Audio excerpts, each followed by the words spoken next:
Hey guys, it's Chris, and this is going to be my Walking Dead Season 6, Episode 6 review and recap, Always Accountable. And somebody's going to be held accountable for taking Daryl's fucking crossbow and motorcycle.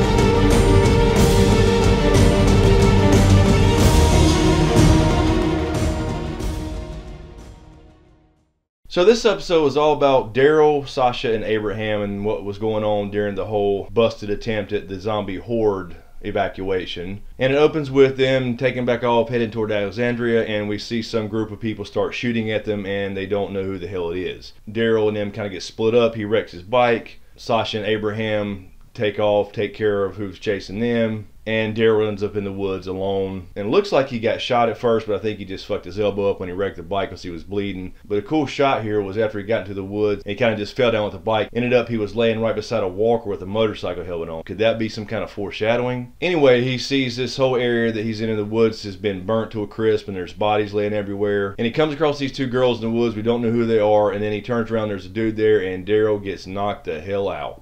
You got knocked the fuck out, man! So he comes to later, and this guy's got him tied up, and he's forcing him to walk along with him, and they don't really know what's going on. It looks like this guy kind of thinks he's part of some other group, perhaps the Wolves, but I'm thinking more like the Saviors from the comic books, as far as the group that this guy and these two girls think Daryl is a part of. We didn't see a W on anybody's forehead, so obviously they're not affiliated with the Wolves. So anyways, they come across this area where they were planning on heading towards. It looked like they'd been taken over by walkers and everybody had turned. Some other people start coming up through the woods, and Daryl sees his chance and takes off and gets the hell out of there and steals their bag. So he gets out in the woods alone. He ends up pulling his crossbow out of the bag and kills a walker with it at the last second right before he gets bit, and sees that there's insulin in the bag. So one of the girls that he had just left and escaped from happens to be diabetic. So he does what he thinks is the right thing. He goes back and gives them the bag and swaps out the gun for the bag and this little statue of something this guy was whittled in the woods. And then this group of people who we don't know who they are yet, again, I'm thinking they're probably going to be Negan's group, the Saviors. He helps them end up escaping. And there's some little banter about, you know, we took what was rightfully ours. So this seems to be some kind of code they were used to in this group. And then we flash back to Sasha and Abraham. They have been looking for Daryl. They can't really find him, so they decided, all right, that Daryl's a good tracker.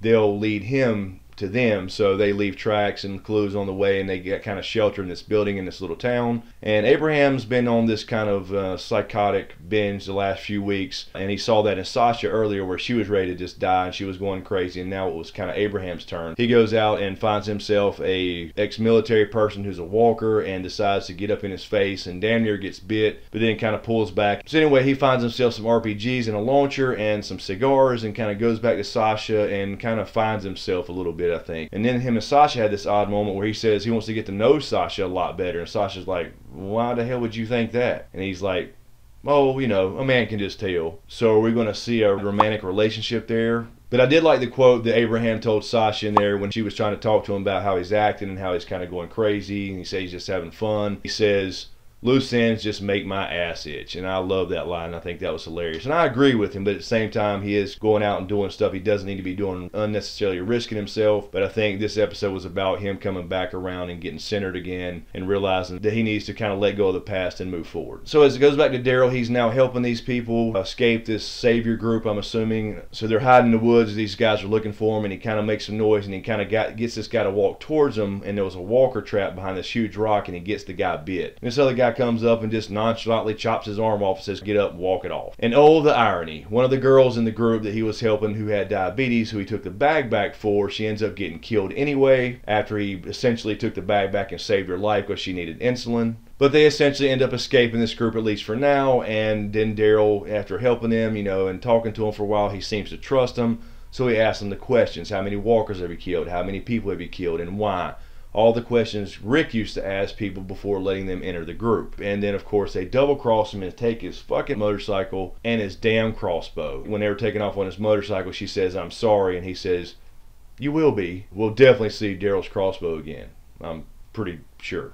So he ended up finding the truck they were looking for, and he does end up tracking down Sasha and Abraham in the building. So presumably in the end of the episode, they're heading back to Alexandria, and he gets on the radio, Daryl does, and starts radioing for Rick to answer. And he gets some kind of interference there and something. He says, repeat that. And then we hear somebody say, help. Now, you really couldn't tell who this was. Of course, it is a radio, and there was some interference and that type of thing, but it sounded like the word help to me. Since we've seen what happened to everybody else during this whole mass migration event, we know Rick is back in Alexandria now. This is about that same time. So he apparently got out of the RV. Obviously, we saw that last week, got back to Alexandria. We know that Morgan was already back there, and we know what happened in Glenn the other week, but obviously there's something unfinished about that. So I'm thinking here that this could be Glenn on the radio saying help. And we know Glenn did have a radio in the last episode before he apparently died, if that is the case. Anyway, let me know what you guys think. Do you think that was Glenn on the radio that said help? Do you think it was Rick, perhaps, you know, when he was still in the RV trapped? And do you think this group is the saviors from the comics, which will be Negan's group, you know, the big badass Negan who makes the governor look like a Boy Scout? So trying to keep this short and sweet. It was a pretty straightforward episode. We saw Abraham kind of get his wits back about him. He had that kind of scene on the way back to Alexandria in the truck as well, where he was looking in the rear view mirror, the side mirror, and kind of seeing what was behind him. So that's kind of symbolic of him kind of wanting to leave things in the past and actually move forward. The problem with that is, in this world, is once you figure out what's going on,